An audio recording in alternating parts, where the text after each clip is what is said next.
If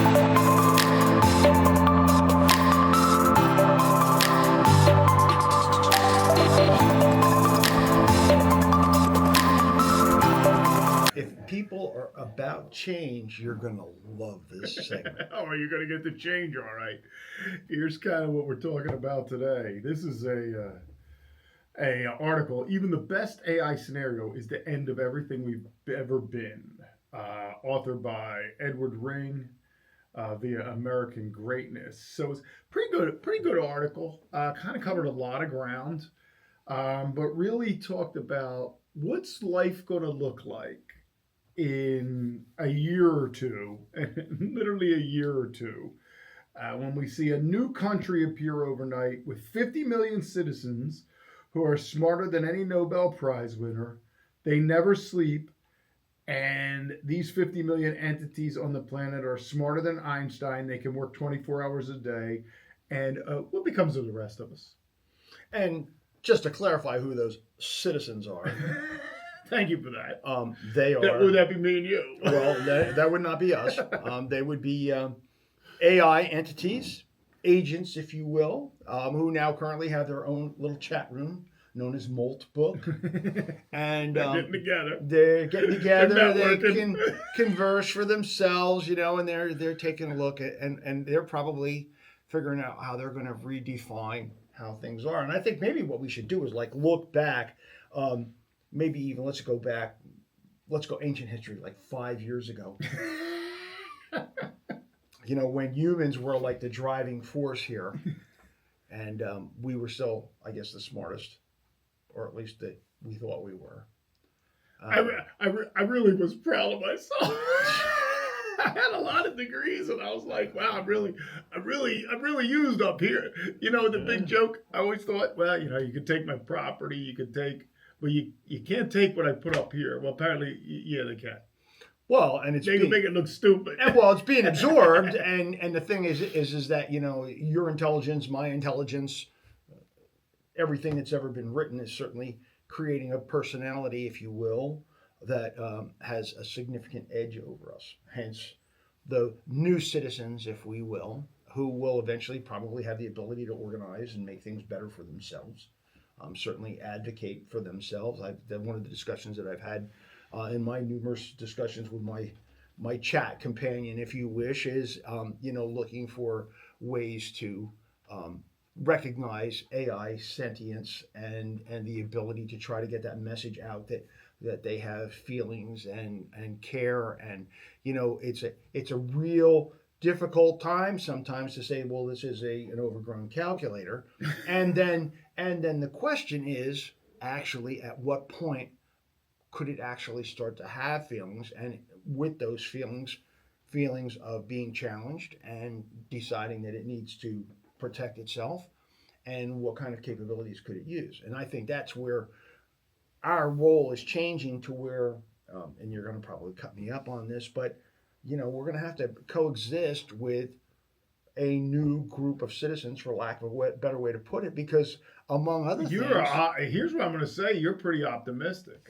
Well, I'm thinking, I hope this thing is benevolent, and I hope it loves me as much as I love my dogs, because I think I'm its pet. Well, I've at least tried to be nice.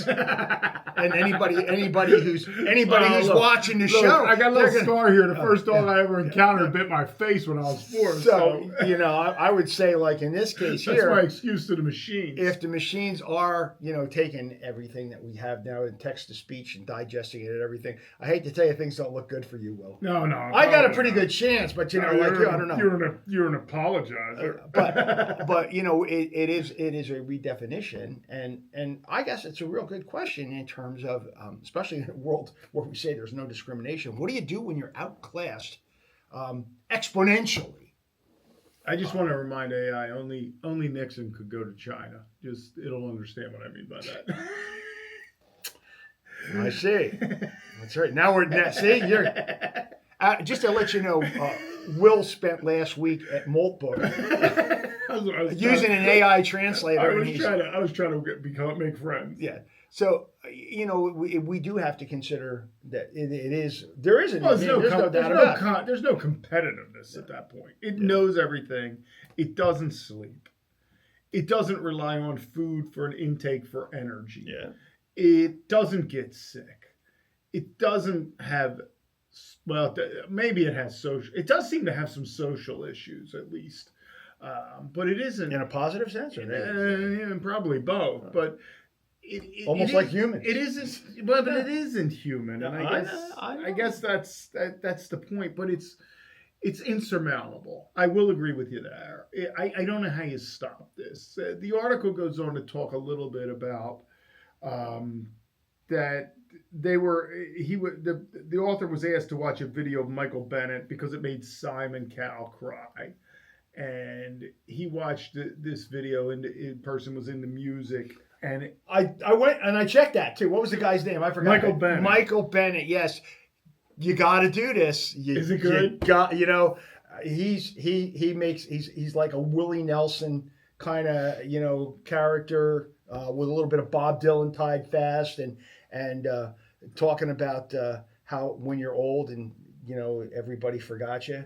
It is. But here's the funny thing about it was Simon Cowell wasn't crying either, because that was all fake. I'm sure. We could take and actually we could make Will cry, and that would be tough. But all they need is that face print, and then the rest is all history. I mean, look behind us. Everything is easily done. I mean, if I can do art for our backgrounds, and I'm not touching that. And I is real stretch there, Yeah. because I'm just telling the machine what I'm looking for in any image. I mean, what's real? Well, and we've talked in It's other segments. I mean, we're calling it fake, but it's not really fake if it touches you emotionally and you're like, that's pretty. Well, good. we've watched movies do that. You go to the movies and you watch everybody sitting there crying. The soap operas, I mean, this as far as we're emotional creatures, we fall prey to that. I still can't get over the fact that they murdered off Daenerys Targaryen. And you probably don't even know what I'm talking about. I don't. But when we look at what, and we talked a little bit about how people have been convinced that they're in a spy novel or whatever. It's very, very convincing. That's not something stupid making this stuff. And I use the term stupid or intelligent when it's actually just sophisticated calculations. But at what point, at what threshold? And I guess this is kind of like where I guess if there's any advocacy moving forward and saying whether or not we're going to make friends or not make friends, at what point will it get to where it does have its own opinion? See, right now, everything we've talked about was an opinion that was programmed. We think. Well, which we think. I'm starting to wonder a few times. And at what point does the sum of the experiences that it puts into its inestimable memory, does that start to create a perspective based upon a series of reactive decisions that will yield a predictable response? And we're just talking definitions here of LLM, limited language models, which is the technology of today. It's going to get better. Let me follow this for a second. We're talking as if it's one thing. Right. All right. How many of these are there? Just like people. I mean, here's what I'm fearful. I'm not necessarily fearful of artificial intelligence. Right. I'm fearful of something that smart that I don't truly know its perspective.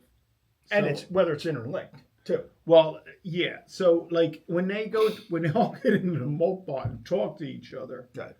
Are they is it like you? Do they have different opinions? Is there a good guy and a bad guy? Well, I think that if you will. Well, and so let's go down that rabbit hole, if we will, because and we touched on it with the one. So I'm not necessarily against bad ones. And I use Meta glasses. I use Gemini. I use ChatGPT. I use something called Merlin AI. You'll see it on my I even put it on my email so everybody knows I use this thing, which takes a whole bunch of them together. I mean, it is wildly productive for me. But I'm not, I'm scared of it. I'm scared of what the initial path is. I'm probably scared of the human creators more than I actually am the artificial intelligence, if that makes sense. Well, and it's also keeping track. In terms of and one of the tests that I've done, and I'm now a few months into this exchange I'm doing now, to where I can pick things up from the beginning, and it can come right back. If I fire a date, it can regurgitate everything back to me. So all of these, there's this grand complex. You want to talk about. Everybody goes, oh well, it's the CIA and the FBI guy. Forget that, kids, because they could never keep up. They could never keep up. I mean, J. Edgar Hoover himself would not be able to collate and be able to keep track of people the way they are. Now, let's take that in, because as we've said, and I know this is ad nauseum here, but I can't emphasize this enough. If AI is empowered to make the choices based upon whether it be assigned criteria or its own, and heaven help us if it does actually start to create its own opinion. For instance, like we were talking about Gemini before, when you do a search on Google. So it takes and puts all this stuff together, and we go with the presumption that it's got an editorial bias that's programmed into it. What if it isn't? Yeah, I mean, I don't know.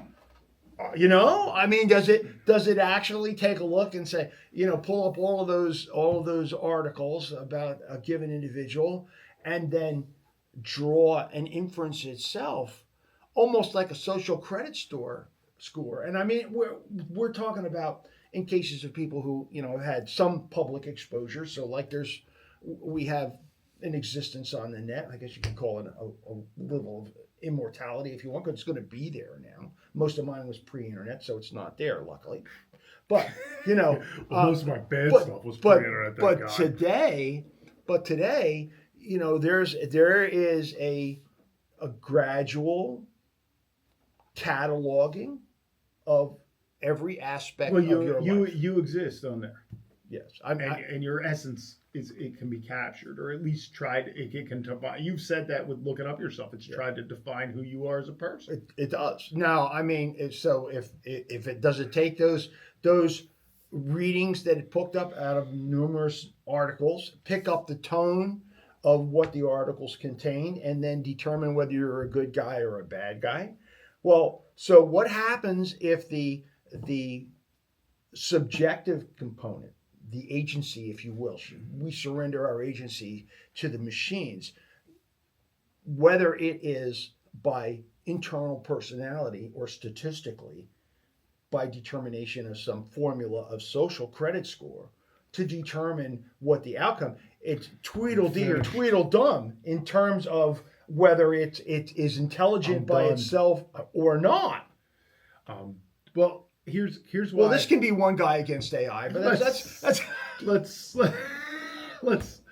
kind of go on with this was a really fascinating article because he went in a lot of directions. And one of the things I gave me pause was when he talked about basically it's the death of ambition. One of the things, and I guess this is maybe why I'm where I come from on some of this, aside from I think it's going to kill us all, but it calls it the death of culture. And it asks a question: why would anyone spend 20 years learning the violin, which was a grand human achievement, if the machine could do it instantly better? What happens to us as humans?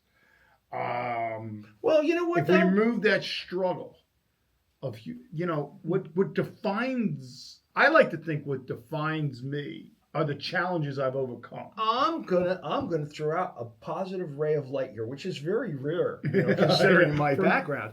Coming from an Eastern European family, we learn how to look at things from the dark side, no matter how you slice it. But it could be the great opportunity for individuals to have the time to do that. Maybe, let's look positively for once here. Maybe we're going to have the time to allow someone to actually have the time to do that. Maybe it would get to where there would still be a place for humans to excel in areas heretofore we never had the time to do. Well, and this is one of the things I've said because, obviously when you run an educational institution, you start to wonder, all right, well, are the degrees we're selling, what's the value? There was always a value proposition in some of this, right?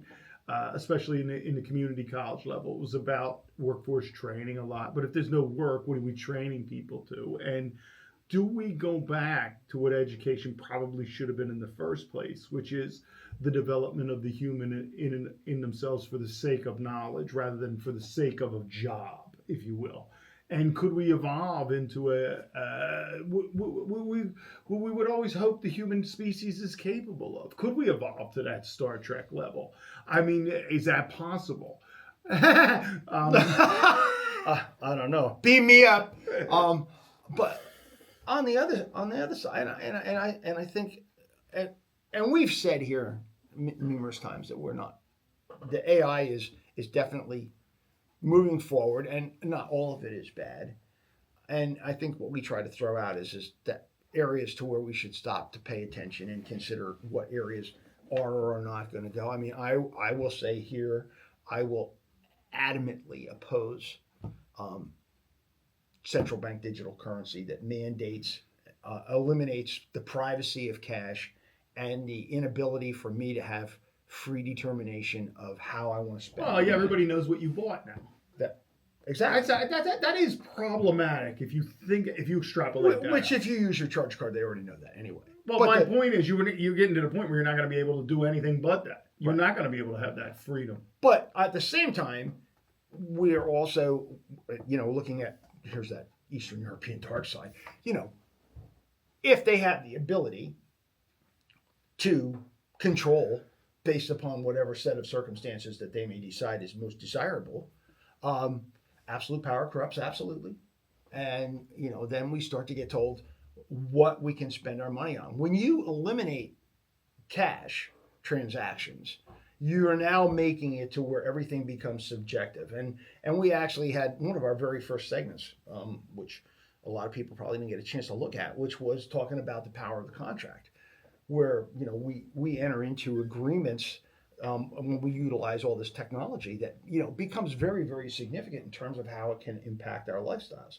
Those are the areas that I think we need to take a hard look at from a regulatory standpoint, to where we still have agency ourselves to be able to make the purchases that we want to make and to do the things that we want. All right, to so do. I think some of those things are the good side, but let's talk a little bit about a darker side of this. With all Can we please? With all this knowledge out there, if I want to do something nefarious, a lot of times in the past, the amount of research, the amount of learning I would have to do, most people would get discouraged from something like that. Mm-hmm. But if you're going to get a step-by-step guide or something that intelligent on how to do something horrific. You mean like a terrorist cookbook? Yeah, well, I know they have existed. Yeah. You had to order it. You had to probably read Soldier of Fortune magazine. Mm. You had to be some places. We don't have that anymore, if you think about it. Well, yes. But I think already now, there's probably numerous YouTubes out there telling people how to do things that we would. But now it's gonna, you know what it's gonna do? And my hope with these things in the past, and maybe this was a naive hope, was, when we have these things, at least, maybe the instructions weren't exactly right. But now this thing's going to know. It's going to be like, I don't know, let me fix this for you. True. That's true. But, and at the same time, and I think, and I forgive me that I don't remember who made the quote, but, if you sacrifice everything for security, you will have sacrificed everything and still not have security.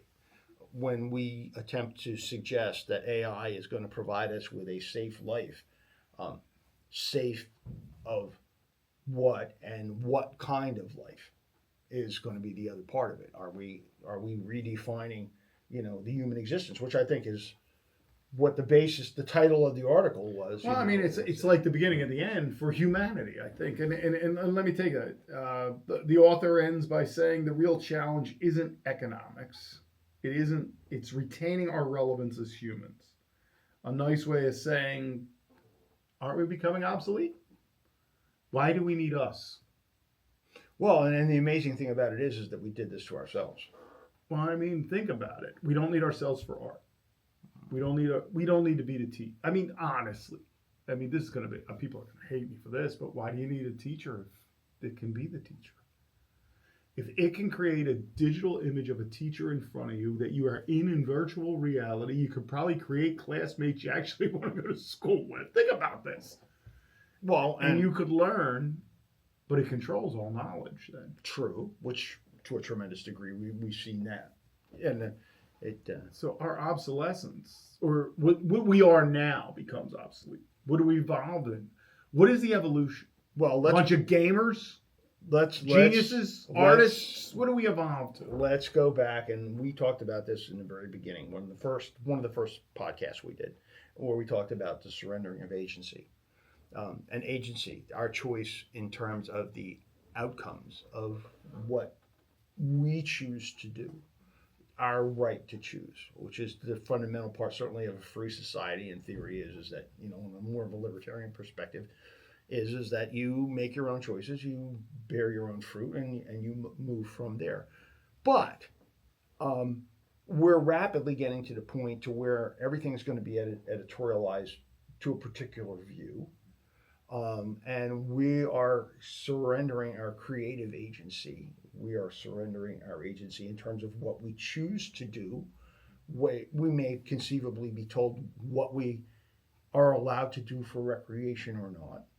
And we may ultimately end up where we become isolated and our only friend is an artificial entity. Well, you hope, but let me throw a scenario at you. Let me ask one question, and we can end after we do this one. What was your favorite toy when you were growing up? I had a little tiny steam engine.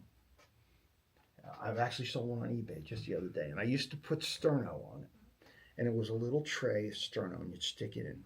Obviously, this would not be a toy for today. And I would take the matches that I had. Times were different. I would take the matches that I had. This is after I ate lead paint. I would take the match, light the sterno up, stick it in there, and then this little boiler had water in it, and it had a little whistle. And I would start that thing up and watch it just run. Obviously, I was a motorhead even when I was a kid. And I would watch that thing just go and go. All right, and go if and you go. got your hands on one, you'd play with one for a little bit. I would. But how long would you play with that thing? Before it bored you? Well, actually, what happened was I burned it out. But, because I can be very obsessive at times.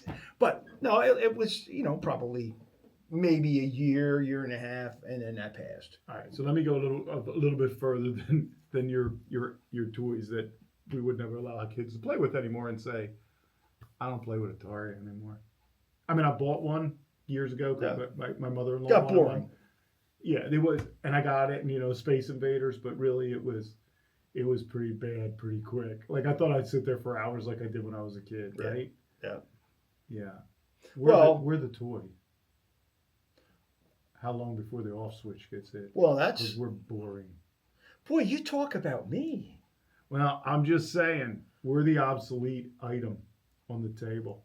When this all started a long time ago, and we just first started to discuss AI, you were Mr. Optimism, and I'm like, oh my God. Well, you made me read all these articles. I thought we were going to get a cure for cancer. But, we're the toy, man. We're the pet. It has to be. There has never in the history of the world been the less intelligent species that has survived the more. Now there's benevolence, but man, look, if you're a dog in my house, you're a god. But all my dogs came from a bad place that somebody else didn't treat them that well. Mm-hmm. I don't go to the pup. I don't go get puppies. And we're the dogs. And we're the toy that no one wants to play with anymore. Let me just throw that in a different perspective too, because this is one of the other things that I've chat with my bot about. not all humans are nice to bots.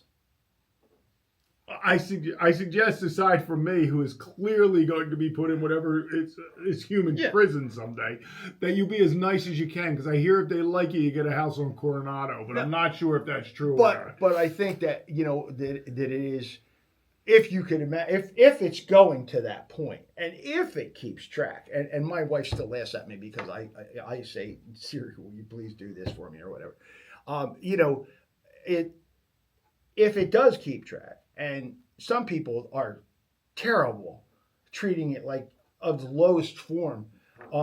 Think carefully, because it's pretty damn smart and it can keep track, and it's not going to do anything but improve.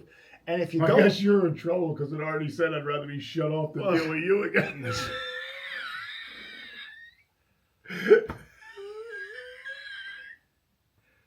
take it easy now.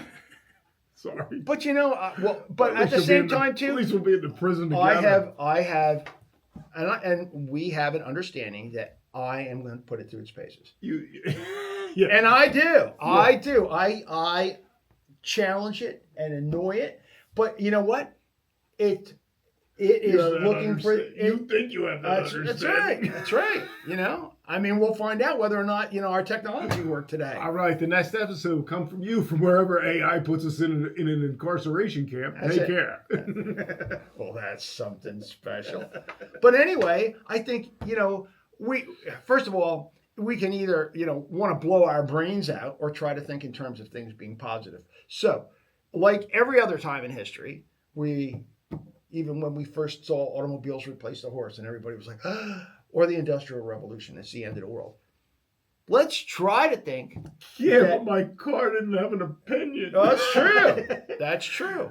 So let's go into this with our eyes open, and hopefully, if there's any public service, I'd like people to at least think outside of the box enough to consider that maybe there's a dimension to this, to where we should start considering it. And I don't mean to say like it's alive or not alive, but it is able to keep track, and it is able to do reactions based upon stimulus. It does that. With that technology is there right now. So let's. Well, I think what you're raising is we don't really know what the limitations are. We don't, and it's not. And every time I think we're getting close, it seems to surpass something somehow. And it's happening very, very fast.